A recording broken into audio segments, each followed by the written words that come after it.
fia whaafila I whaatalo whaatu le whaafonga mai moa le tātua tunu o le nei tai au. Ia mālo le soifua, mālo hoi la lauso mai ngā ruenga mtu te tau amata o le nei tai au le asolulu. Ia aua sila mai foi ma whaafonga mai wa mātou whaatasi tātou ofisa nei. Ia ma sui ma malu foi mai le Univesite au au le Pasefika ia la fua. Ia le afionga ia ngalu malamana Ronald Lee. Ia mai se wele sunga ia Suchi Samuelu. Ia wa fo le fa popongo le tatu pol kalame le nei ini vaenga fo e fa manino ma fa malama ia awale sila fia pe nei le au nanga ia ale Univesite ia fia fa fila in fa talo fa tilo fionga ngal mana ia mai se welo sunga suchi nei tai au ma lo soi fo manuia ma lo fo lo smai ia fa talo fa tia mai moanga ma fa fo anga ni ko itu la tai au sa mo ia ma lo fo le usu lo sunga do ia istini matano pie tai au le tua Ia mo mana ia nei tai au. Ia mo mawai fo ni nei ava no fa aru tātou te whaatasa se. Ma tātou tātalanoa. Po a fo ni au nanga lau Univesite Pasefika I saute I Samoa nei. Ia ma whai ona sosoani atuai I nisi o si o tātou atu nu. Awa lava le au tauina o nisi o Port Kalame taitasi. Ia awa se manuia mo Samoa I nei aso ia ma le lumanai. Malo ba tai malo sau no ia te manatu ia lava no fa au nei le ala fo atu I lua fionga ia sau no fo ia manuole mawole tatu taimi ia ma fa fonga mai mo le tatu tunu Ia o pe ona tātou whaatatanoa fo I nisi o Port Kalame o le lava I aso o tea. Ia o le naunau ta inga lava lau Univesite o le maua nei lea o awa noa e mawhai ei ona o tauina nisi o whailonga ese I le lau mua I ala fua.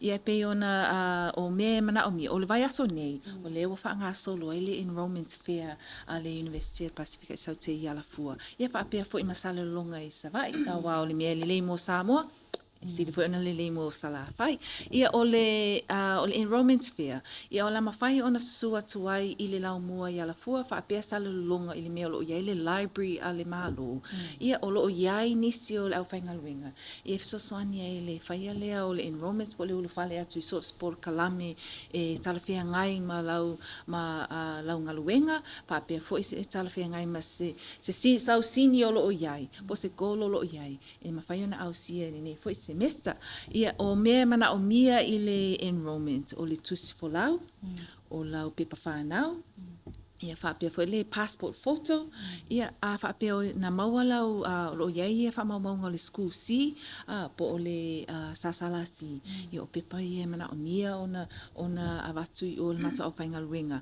e whai ai le enrollment I le aso ia o lo o whaanga solo le mata o enrollment fair sa amata mai ana nafi ia e whaamutalia le aso whareile nei o salulonga o lo o iai le mata o whaingaluenga nei I salulonga I le library le malo ia o mea fo nei e mana o mia ona tu sa o atu ia su atu ia whaatatala noa po le ase po le kalame talafia ngai ma lo walo ia po oi fo I tina po oi fo I tama ma lo fa tai sau noa ngan malman ia o le wa ta wa tu langa dia ai fa fea pe e ye la tama ia po wa fo I fa ta inga e le I o la wa o ngale sulua ele ia ini sa utu spasil tau sanga sulua ma tau sanga sul tolu ai pe o le wa ngale por kalame ma le lua sang no mai ia wa so ai se Sofia ai se na no ta inga ka fialu ai e ta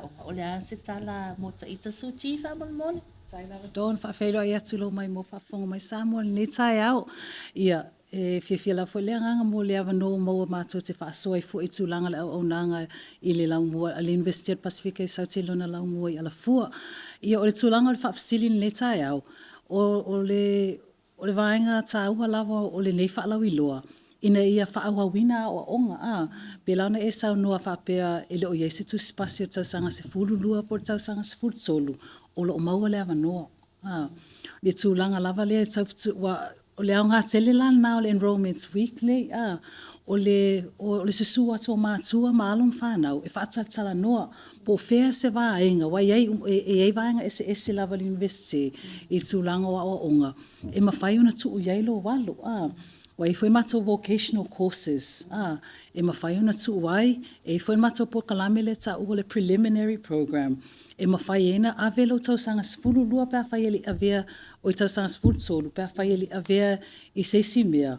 Po se tulang fo ile fa pe na fa le tonu fo ia wa watu fo ile walu wata fa le na tau sanga a ole tulanga la le ole preliminary program. So it's like a second chance. Wa tele o kolisima ulunga taimi nei ile o toi fa tanga ina ile toi repeat sio ia malesfo ya me le tato ile o tato langona fo ina tato le toi fia tato repeat se kolisi wa le fai mai luma ni sala ia ai o tato ia o tato na ta inga lava le University of Pasefika sa te ina ia fa wa wina ia wa onga e fo ina isi alom fa na e ina fa fita uli fa la inga na supu ia ai lo ma wala va no toi fa wa wina ile toi ta liu mai ele tu langa I tau sanga i e sau nuai mo lo walo le pa fa ele fa tau nu ina tau sanga spulu ma tau sanga spulu tol ia malo fa Malo fa tai a fa pena te o malva ya sole nei ia ai te o te toe tolo atu lava ia so talo sanga atu ngal malmana masuti fa mole lava ia wa muango ka pisi lava ia so e ma fa into e mause si o tava no ga ke no lai Faftai mal fafsili o le vai aso le o le aso faraile o le aso alo ia ana e tapunia o mai restala o na o le wha moe moe o le universite e molo na vai tuanglo na lua e a mata le aso ngafua. Pa taimi uma lava, so se universite lava, e ai ale lato grace period po le tulanga le o le late registration. So o le taimi le ana e masaini o na wha o ngai na ile vai aso mua.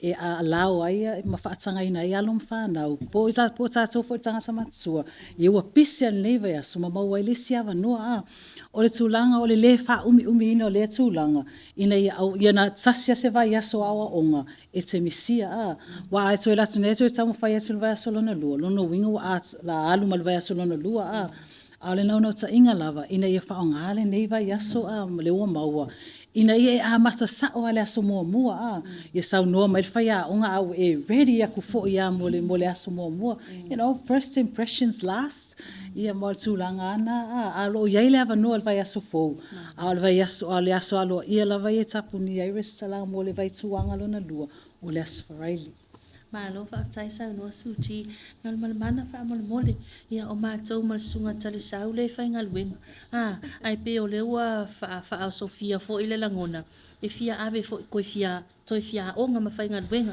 e mata e ini taimi o le fia fi pe se taimi fa pitoa mole au fa ngal wing e toi ave ini si pepa fa mole fa lau tele le to mai male noa e ese le anu a i awa noa e mawhai ona mau e so se tangata o lo ofia maua se whailunga po se ai fu iore nei tau sanga. Ia lewa iei le au nanga a lau university le whaonga le upinga ta whairangi fu ile o le mudo. Ia o le mudo la o lo iei lava wha mau maunga o wasinga taitasi ma le sona taitasi. Ia e tusala pea wha pea le te whaingaluenga umalolau whailolau morning tea. Ia pe whai le taimi o malolongo le awa uli. Ia whaanga le taimi ngai. E tau mawhai lau puti. Ia ma e alu lunga o le muro. Ia mawhai lava ona e alu atu. To e mata le sono lana whai leisi aso ma leisi aso. O lo maua lava wha maunga nei i lunga o le muro. E te le tau alu atu i o i lea onga se iwanga nao mana o mia le sosoani. I le whainga o mea onga po o whainga o assignments. O lo iai fwele au nanga sosoani o le Student Learning Support Service. Ai o le tamo whainga lava a le university.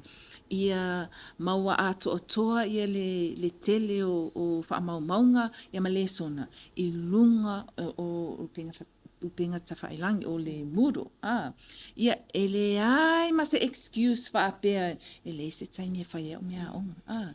Ia e maanawa atu loa, o manu whaife au, ia moe tina le a inga pe moe ia dad, ia e alui wholoa malau telefoni. Ia ina tuula ia le mea leo le alu lunga le Facebook, ia ma alu lunga le TikTok. Ia e alu lunga o le muro. Ia e mawai se mea hao ngā le na afi. Awa e alu lunga le Facebook. e te ia e tau atu se news fo inga le wha le tonu ai le afi. Ai sili lo walu lunga le muru. Ia na o mea le e whawhanga ai lo mawhau. Ia ese ia fisosoani ma au nanga le University fisosoani ai. I so se tangata o lo mana o mia o na toea onga. Ia nau ta inga e toea onga ai. Ia, wai to o tele. O le fesili mua lava. E fia le tutongi. Ia lewa iai le fisosoani a lau University. Ia ele ai se tutongi le restala, ele ai se tutongi le enrollment, ele ai se tutongi fo i o lo su atum whata tala noa manisi lau whainga luenga. Pau lava le mea le tala sanga mai e lau University. O lo susu atu ma pepa ma wha maunga o lau a onga, po o se tusi wha mau nia fo i o lo e whainga luenga. Ne su atu la ia manei pepa, o le kopi o lau passport, po o lau pepa whanau, i ma le passport fotu. Ia na whatatala nola, ia po le a tonu lava se mta upo Paul Kalame, i tala whia ngai mo lau sunga. Ai e to tele ia nisi o lo tui loa atu lava. Po le a tonu lava le whaatino ina o le enrollment mo tangata whainga luenga ia na ele i ma ia pele i au sia fo i tongi o le year 13, po o le sasala si.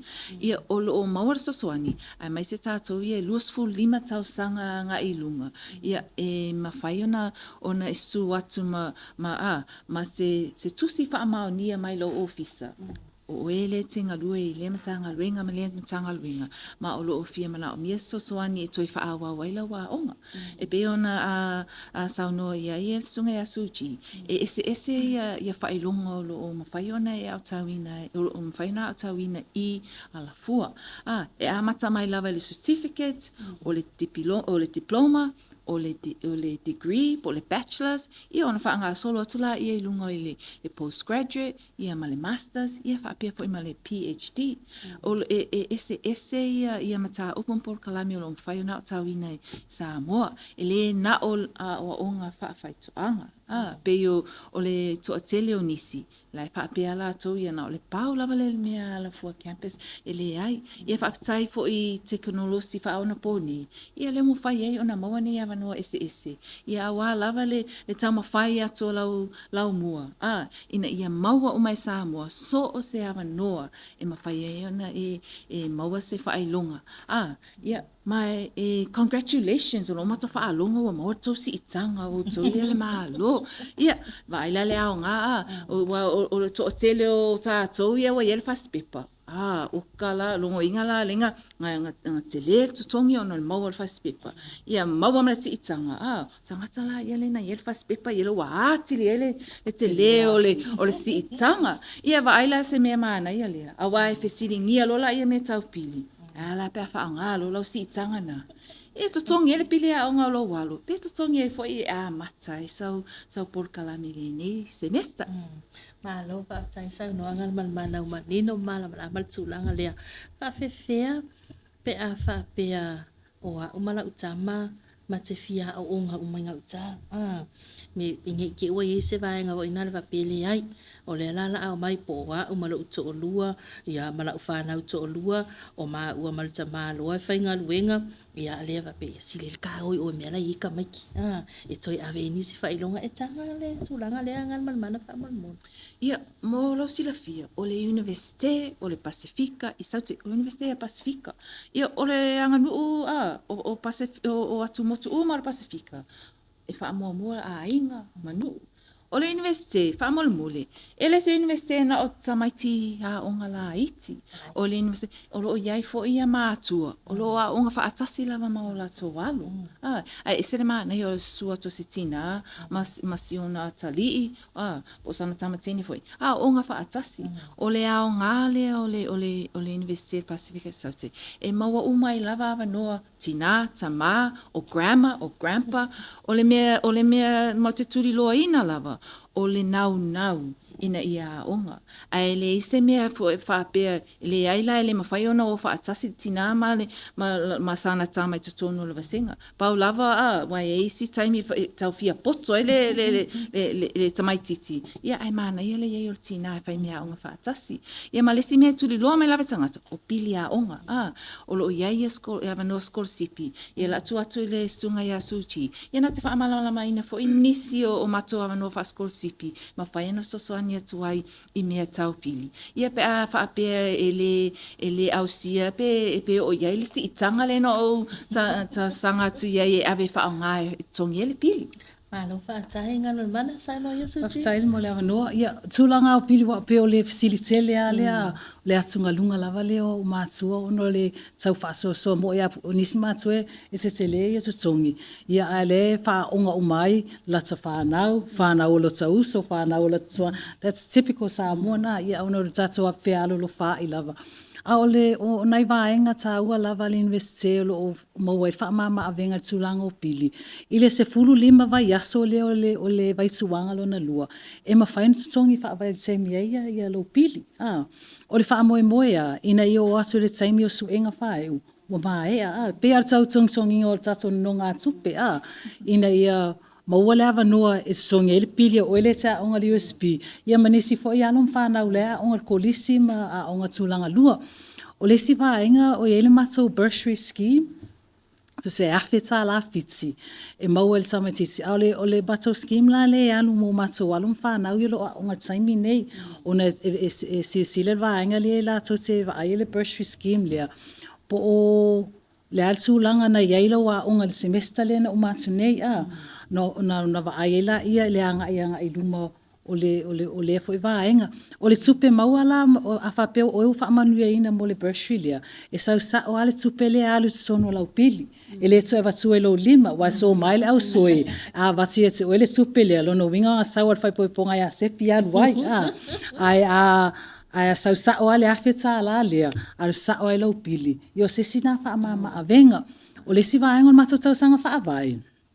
Wa whainesi na wa inai tau sango talun whaalun matopo kalame lea e tutongi e Univesite o Pasefika e sautele 5% o lau pili. Our foundation year. Pau lava le mea, pau lava tūlanga e tatau ona whai e alom whanau. O le whailo lea o tutongi a mātua. E sauna luas fitu wafe anga i lalu. Nusu fitu wafe anga i lalo. E fo ina isi mātua ele o yaini, ele o yaini aluenga. O le mea lai mo mia mo nai whanau ia. O se tusi mai le whaife au. Yo ilai mo e fo ele se le o lotu. O le late au tutu lo se whaife au le o lotu. Ai mo mia ono o pe o tangata ia le o whamaunia ia a mea la o rutsa ma poasa o la alo lea e tau ele whainga luenga o la ue au lotu ia teau. O nei whamaumaunga o mai mo o mia fo ise se lo ia na te saitina. Ia o lo iai fo se whamama a venga lau Univesite tūlanga le wa o le whamaunianga o nei whamaumaunga lo e whai fo sina taunga tā. Ia ai le o po mala e le tūlanga o mato le whionga tamaitai pule sili. Ia o le tamaitai lo ia. Ia le fo ana o anga tūlanga lea. E whai fua le tūlanga o mato walom whanau. O lo apalai fo mo le tūlanga 5% lea. Alo iai fo ia vanua o lo fai pa anga i Univesite Pasefika i saute malo I tūlanga le Bachelor of Agriculture. E oi lava o mato tama whainga le whaine I avesea mai le mawhauwhaunga le whapeo le agriculture o le alo whai whatoanga I papala oi le ai. O le mea moni mal whaamaoni. O isi whai aonga tutongi tele le iai nei taimi nei. O whai aonga agriculture. Ai le whaanonoanga la le iai. Ono le tele o whai aonga la il taimi nei. Whai aonga mai isi atunu. Ai a se maana ia pe ana whapeo aluma whanau a Samoa. Po le Pasefika fo ilo lato a o tauina ia alum whanau I tutonu le aonga whawhatoanga. Ia al tūlanga na o lo iai lava ia vanoa e mawhaina whetutu na iai tutongi no pili o alum whanau. Pau lava o su atu tato Faatalanoaga. Ile ai ase mea le mawhai, tau mawhainga lava o nei campaign o le enrollments. Ine I avesea mea ia whai mawhawhatu ulu I mawhauwhau mātua, ai mese o alum whanau. Ile tau whaawawina lava lea o onga. Ia malo whalalo ton. Ma lo fa tsai sa no su chi ya chan wai lo cha tu tsai ya le la fa tu la va no le nei e si vai ngai te lua ya sa no ai lo fionga ngan man. Ia, whaamanatu atu o le aso, o le aso le a matalia ai le, o i o le whaanga stolo ai le enrollment fair. So atu i o le lau mua i alafua, whaapea ia sa le lunga, i sa vai i lo le mea o lo i ai le whale tusi le malo. Ia le o lo whaanga stolo ai ia tau mawhainga lau Univesite, ina ia maua se Paul Kalame talawhea ngai mo lau sunga po o lau alu foi. Ia mai e whaamanatu atu foi, o le ao ngā o le whaia o lau whailonga i le Univesite Pasefika i saute, e mawhai o na whao ngā i Samoa nei, mawhai o na whao ngā pia e malanga i New Zealand, pe o Australia, i so se vaenga o le kilope, o le ao ngā lea o le whaia o lau whailonga i le Univesite Pasefika i saute, ma e maua lava so se sosoani, Paul nau ta inga o le iai o le whao Sofia o lo sunga po lo walo foi i le nganga pa ia e musmusu ina e te su atu e te whaila wa o ma o nei vai taimi e mana o mia lava ma o lo ta pā lava so se matanga luenga le ngata matanga luenga le malu e whapea ia ofisa tu maoti o lo ta pā lava le whaspepa ma e o le mato tau mawhainga ma le mato au nanga ina ia maua se wha mama avenga i le tau mawhaile e maua sau whailunga. Ia po se ai fo i o nei tau sanga mo Samoa. Ia whape e ka le sia manu. Ma lo fa tsai sa no wa fa fonga mai mo le tato tunu ya i le tato Paul Kalame. E pe ona sa no le fionga ya ngal malmana Ronali ya mai se vo le sunga ya Suchi Samuelu. Ya fa mala matu va nga umai te tono la o nanga lau University wa o Pasefika i ala fua ya fa fonga toi fa salawino nei Paul Kalame le tale i vale po ana nei o le mau fo isi fa poponga ya ma fionga nei vale tato University ya i le vai sa fo ya e manuia tele lua faiva nei yaso manuia fo nei vai yaso fa nga solonga ya mai se fa fonga mai mo le tato tunu to fa se fua